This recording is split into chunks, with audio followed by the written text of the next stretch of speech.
বা ফৌজদারি অপরাধ, যেমন ডক্টর বেনজিরের ক্ষেত্রে উইমেন স্ক্যান্ডালিং এর যে বিষয়গুলো আসছে সেটি একটা ফৌজদারি অপরাধ। এটি যদি হয় তাহলে আমাদের পুলিশ বা সিভিল আইনে মানে কোনো ধরনের আইন নাই যে এটা বেনজিরের বিচার করা যাবে, এটা রাষ্ট্রীয় আইনে তাকে বিচার করতে হবে, যেটা অলরেডি বেনজিরের ক্ষেত্রে প্রক্রিয়া শুরু হয়েছে। ক্রিমিনাল অফেন্সের মামলার যে ওই যে লিমিটেশন, এটি কখনো তামাদি হয় না। আপনার যদি এখন থেকে 50 বছর আগেরও যদি কোনো ফৌজদারি অপরাধ হয়ে থাকে, তাহলে সেই 50 বছর পরে যদি এটা অভিযোগ মানে এটা যদি আইডেন্টিফাই করা যায়, তাহলে এটা মামলা শুরু করা যাবে, মামলা রুজু করা যাবে এবং এটা ইনভেস্টিগেশন এবং মামলার প্রক্রিয়া সম্পন্ন করে তাকে সাজা দেওয়া যাবে। আমাদের পররাষ্ট্রমন্ত্রী, অর্থমন্ত্রী এবং আওয়ামী লীগের জেনারেল সেক্রেটারি ওবায়দুল কাদের, ওনারা বলেছেন যে এই দায় আজিজের ব্যক্তিগত বা ডক্টর বেনজিরের ব্যক্তিগত, এই দায় সরকার নিবে না। তাহলে এখন প্রশ্ন হচ্ছে, পররাষ্ট্রমন্ত্রী এবং অর্থমন্ত্রী কিন্তু বলেছেন যে এটার বিচার সেনা কর্তৃপক্ষ এটা গ্রহণ করবে এবং সেনাবাহিনী এটির বিচার করবে। এখন আপনার প্রশ্নটা হচ্ছে যে এটি আসলেই সেনাবাহিনী তার বিচার করতে পারবে কিনা এবং করলে সেক্ষেত্রে আইনি প্রক্রিয়াটা কি। হাসিনা আক্তার, আপনাকে বুঝতে হবে যে সেনা আইন এবং সিভিল আইনের কিছুটা ডিফারেন্স আছে, কিছুটা পার্থক্য আছে। পার্থক্যটা হচ্ছে মানে দুইটা আইন বা দুইটা বাহিনী বা দুইটা প্রতিষ্ঠানের একটা বিষয়ে এক জায়গায় একমত। সেটি হচ্ছে যে যদি কেউ চাকরিতে থাকা অবস্থায় কোনো অপরাধ করে, তাহলে সেই অপরাধের ইনভেস্টিগেশন শেষ করে তার বিচার প্রক্রিয়াটা শেষ করতে হবে the day which he goes for the retirement, মানে যেদিনে সে রিটায়ারমেন্টে যাবে তার আগের দিনে এই প্রক্রিয়াটা সম্পন্ন করতে হবে। এটি সেনাবাহিনীরও আইন, এটা সিভিলেরও আইন।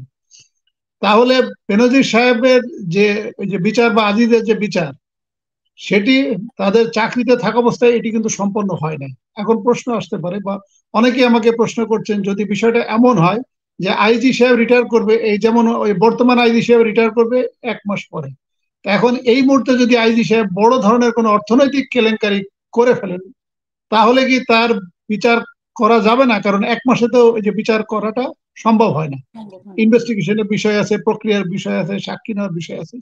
ওই ক্ষেত্রে আইন যেটা বলা হচ্ছে যে আমরা যখন রিটায়ারমেন্টে যাই তখন আমাদের 1 বছরের এলপিআর বা পিআরএল বলে, ওই ক্ষেত্রে বলা হচ্ছে কর্তৃপক্ষ যদি এই ইনভেস্টিগেশনটা শেষ করতে না পারে, তাহলে তার এই 1 বছরের এলপিআর বা পিআরএল বাতিল করে তাকে অ্যাজ ইফ সে চাকরিতে আছে এবং তাকে সাময়িক বরখাস্ত করা হয়, সাসপেনশন করা হয়, করে এই 1 বছরের প্রক্রিয়াটা সম্পন্ন করে যদি প্রমাণিত হয় যে হ্যাঁ ঘটনা সত্য, সেই কাজটি করেছে, তাহলে এটাতে তার সেক্ষেত্রে সর্বোচ্চ সাজা হয় চাকরিচ্যুতি, চাকরি থেকে বরখাস্ত।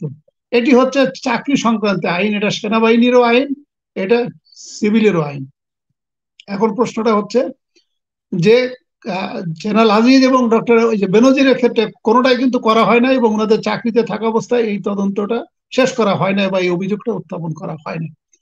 তাহলে সেই ক্ষেত্রে তাদেরকে নতুন করে তদন্ত করা যাবে কিনা, যেটি হাসিনা আক্তার আপনাকে বললাম, চাকরি সংক্রান্ত হলে যাবে না, যেহেতু তারা একবারে রিটায়ারমেন্টে চলে গিয়েছে এবং সরকার তাদেরকে পূর্ণকালীন অবসরকালীন সুযোগ সুবিধা দিয়ে তাদেরকে রিটায়ারমেন্টে পাঠিয়েছে। তো এই ক্ষেত্রে আইন দিয়ে আর কিছু করা যাবে না। তবে সরকারি চাকরিজীবী যারা থাকেন তারা যদি কোনো অপরাধ করেন, এই অপরাধের দায়বদ্ধতা কিন্তু দুই জায়গায়। একটি হচ্ছে তাকে যারা চাকরি দিয়েছে নিয়োগকারী কর্তৃপক্ষ, আরেকটি হচ্ছে রাষ্ট্র। তো ওই রাষ্ট্রের কাছে যে দায়বদ্ধতা, সেটা হচ্ছে ক্রিমিনাল অফেন্স। ক্রিমিনাল অফেন্সের দায়বদ্ধতা কিন্তু ব্যক্তির, এবং এই ক্রিমিনাল অফেন্সের মামলার যে ওই যে লিমিটেশন, এটি কখনো তামাদি হয় না। আপনার যদি এখন থেকে 50 বছর আগেরও যদি কোনো ফৌজদারি অপরাধ হয়ে থাকে, তাহলে সেই 50 বছর পরে যদি এটা এটা যদি আইডেন্টিফাই করা যায়, তাহলে এটা মামলা শুরু করা যাবে, মামলা রুজু করা যাবে এবং এটা ইনভেস্টিগেশন এবং মামলার প্রক্রিয়া সম্পন্ন করে তাকে সাজা দেওয়া যাবে।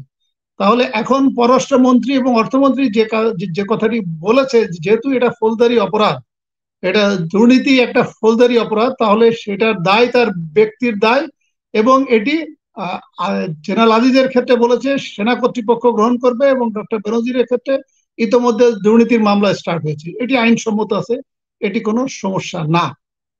কিন্তু ডক্টর বেনজিরের ক্ষেত্রে আমাদের পুলিশ বা সিভিল এমন কোনো আইন নাই যে তাকে পুলিশ আইনে এই তার দুর্নীতির মামলা ট্রায়াল করা যাবে। কিন্তু সেনাবাহিনীর ক্ষেত্রে আমি আপনাকে যেমনটি বললাম একটু ভিন্নতা আছে। সেনা আইনে, সেনা আইন 1952, এই আইনে বলা হচ্ছে যে তারা সিভিল এবং ক্রিমিনাল দুইটি মামলায় ট্রায়াল করতে পারে।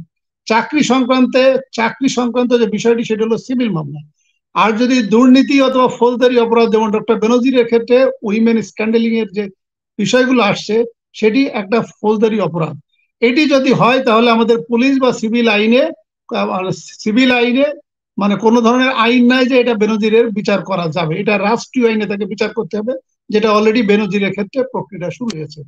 এখন জেনারেল আজিজের ক্ষেত্রে যদি এটি সেনা আইনে করা যাবে, যেটা পররাষ্ট্রমন্ত্রী এবং অর্থমন্ত্রী বুঝে বলুক আর না বুঝে বলুক, আক্ষরিক অর্থে এটি সেনা কর্তৃপক্ষকেই এই ব্যবস্থাটা গ্রহণ করতে হবে। এবং কিন্তু যেহেতু সরকারের নির্দেশ ছাড়া কি সেনাবাহিনী করবে কিনা, মানে এখানেও তো সরকারের। জি, আপনি যেমন প্রশ্ন করলেন সেটি হচ্ছে যে জেনারেল আজিজ যেহেতু সেনাপ্রধান হিসেবে রিটায়ার করেছে, তাহলে জেনারেল আজিজের কর্তৃপক্ষ তার ওই যে রিপোর্টিং বস ছিলেন ডিফেন্স মিনিস্টারের চেয়ার যেহেতু আমাদের নায়েব প্রধানমন্ত্রী এখানে ডিফেন্স মিনিস্টারের দায়িত্ব পালন করে থাকেন, তাহলে এখানে ডিফেন্স মিনিস্টার তথা প্রধানমন্ত্রীকে বর্তমান সেনা কর্তৃপক্ষকে নির্দেশ দিতে হবে যে তার বিচার প্রক্রিয়াটা সেনা আইনে শুরু করা হোক। এখন অনেকে প্রশ্ন করতে পারেন, অনেক সেনা কর্মকর্তারা ওনারা অনেক সময় না বুঝে কথা বলেন যে এটা জেনারেল আজিজ যেহেতু 3 বছর আগে রিটায়ার করেছে তাহলে তার বিচার সেনা আইনে কেন হবে। আপনাকে হাসিনা আক্তার, আপনাকে আমাদের সংবিধানের আর্টিকেল 35(1) এখানে বলা হচ্ছে যে কোনো অপরাধ রেট্রোস্পেক্টিভ ইফেক্টে আইন তৈরি করে সেই অপরাধের বিচার করা যাবে না। যদি কেউ কোনো অপরাধ করে তাহলে তার অপরাধের বিচারটা হবে মানে যে মুহূর্তে যে সময়ে উনি অপরাধটি করেছিলেন ওই সময় বিদ্যমান আইন কি ছিল। এখন আপনি 3 বছর আগে একটা অপরাধ করলেন, এখন বললেন যে এই অপরাধের জন্য আপনার সাজা হবে মৃত্যুদণ্ড, আপনি এই আইন কার্যকর করতে পারবেন না। এটা শুধু বাংলাদেশে না, এটা ইউনিভার্সালি সবাই এটা ফলো করে এবং আমাদের সংবিধানের আর্টিকেল 35(1)-এও আছে। এখন জেনারেল আজিজ যেহেতু তার চাকরিতে থাকা অবস্থায় এই ফৌজদারি অপরাধটা করেছেন, তাহলে এটি তার সেনা আইনে এটা বিচার হবে, কারণ সেনা আইনে ক্রিমিনাল মামলা ট্রায়াল করা যায় এবং এটি এবং আমাদের যে সেনা আইনে ট্রায়াল করলে সুবিধাটা হয় যে অনেক অল্প সময়ে মামলাটা নিষ্পত্তি হয় এবং অল্প সময়ে তাকে বিচারের মুখোমুখি করে যদি অভিযোগ প্রমাণিত হয় তাহলে তাকে সাজার ব্যবস্থা করা যায়। কিন্তু সিভিল মামলার যে ওই যে লিমিটেশন সেটা হলো যে ডক্টর ওই বেনজিরের ক্ষেত্রে যেটা ঘটেছে বা ঘটতে যাচ্ছে এটি একটা লম্বা প্রসেস, এটা অনেক সময় 2 বছর 4 বছর 5 বছর 10 বছরও লেগে যেতে পারে।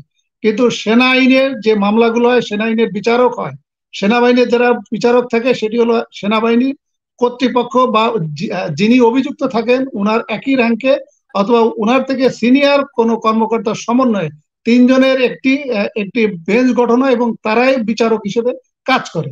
এই কারণে এটা একটা সংক্ষিপ্ত ট্রায়ালের মাধ্যমে, সামারি ট্রায়ালের মাধ্যমে এটা বিচার কার্যটা সম্পন্ন হয়।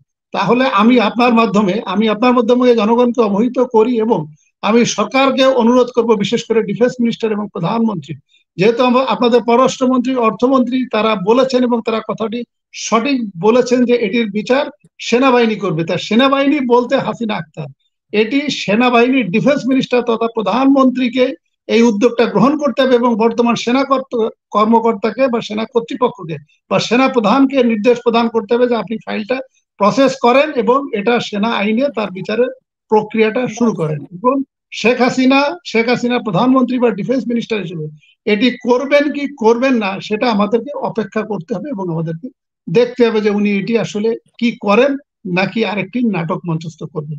সেটি আমাদেরকে অপেক্ষা করা ছাড়া এই মুহূর্তে আমার পক্ষে বলাটা ডিফিকাল্ট।